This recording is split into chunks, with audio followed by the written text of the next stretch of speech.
নমস্কার, আমি পূর্ণ চক্রবর্তী। স্বরচিত কবিতা অযোধ্যা ভ্রমণ।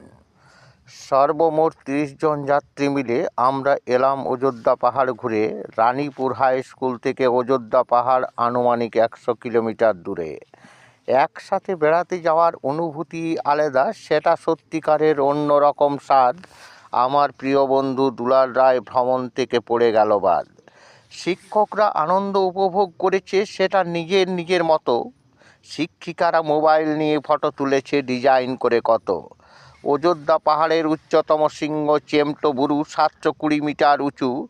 উপরের থেকে নিচে তাকালে চোখে পড়ে না কোনো কিছু।